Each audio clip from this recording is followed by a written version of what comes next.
Recall the Rex Tillersons, John Boltons, General Mark Milley's of President-elect Trump's first administration were critical at times in the days after January 6th in particular. But now it's about Trump loyalists inside the transition. CBS News has been reporting how loyalty matters. And today, one of those loyalists got a promotion of sorts, a return. Trump announced that Peter Navarro will return to the White House next year as his senior counselor for trade and manufacturing. Navarro, who did serve in the first administration as a trade advisor, was in prison for several months this year for defying a subpoena from the House Select Committee investigating January 6th. Let's bring in our political panel. Tom LoBianco, he is the co-founder and national political reporter for 24-Site News, and Sabrina Rodriguez, national political reporter at the Washington Post. Great to have both of you here. Sabrina, let's begin with you. Navarro, not a surprise coming in, but what does it signal about this incoming administration?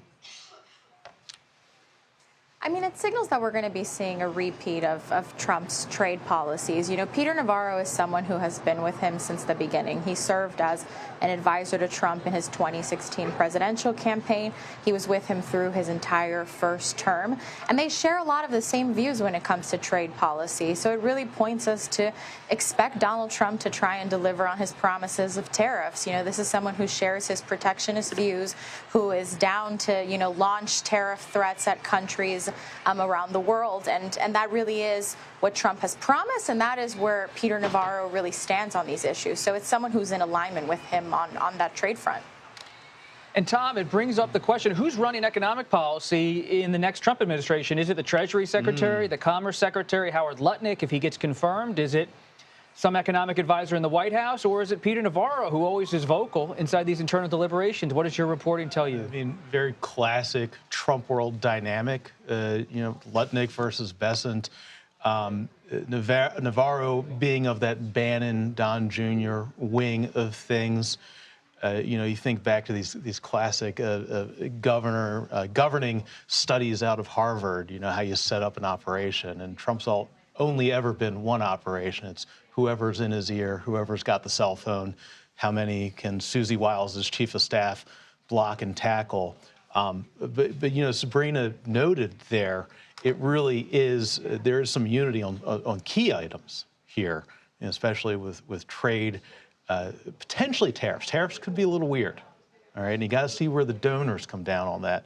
I remember, you know, shortly after the election, I was talking with some of my Trump folks about this.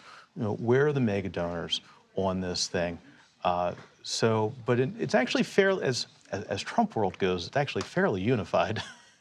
Let's turn now to that possibility of Florida Governor Ron DeSantis being brought into the mix. You do wonder, could Senate Democrats, how would they look at it? We saw Senator Blumenthal earlier on the show said he thinks the Hegseth nomination's dead.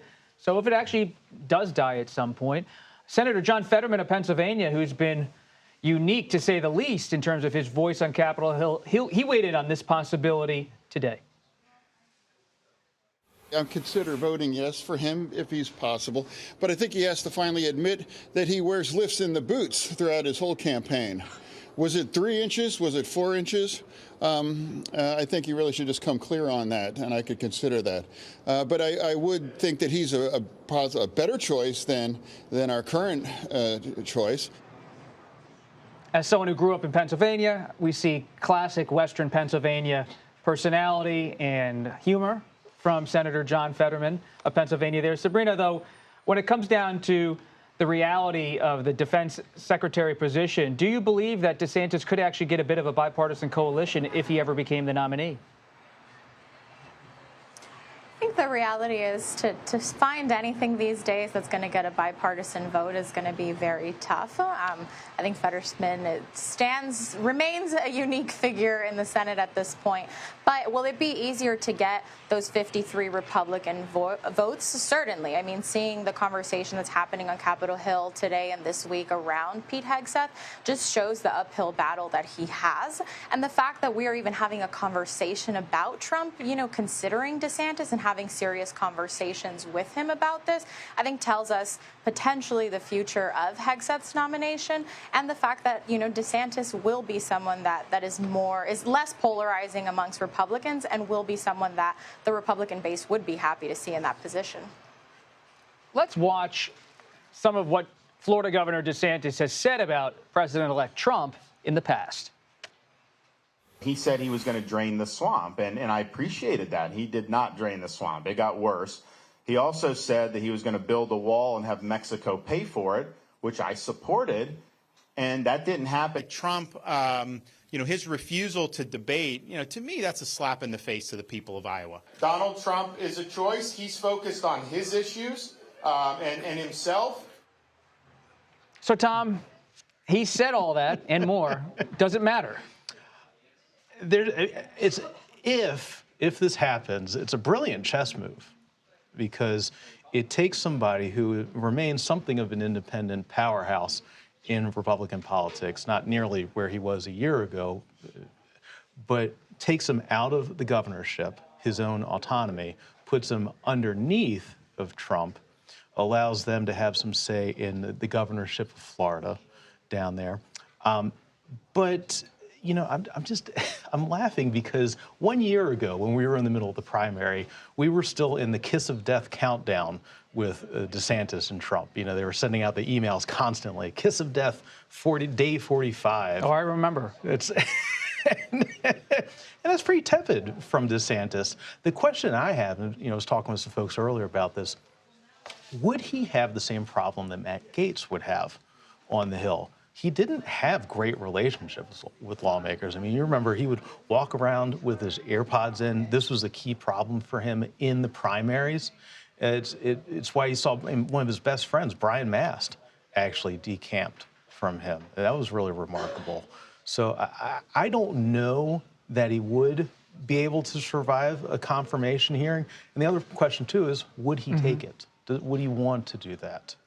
And Sabrina, just in the final minute here, what's in your notebook? What are you watching elsewhere in Washington this week?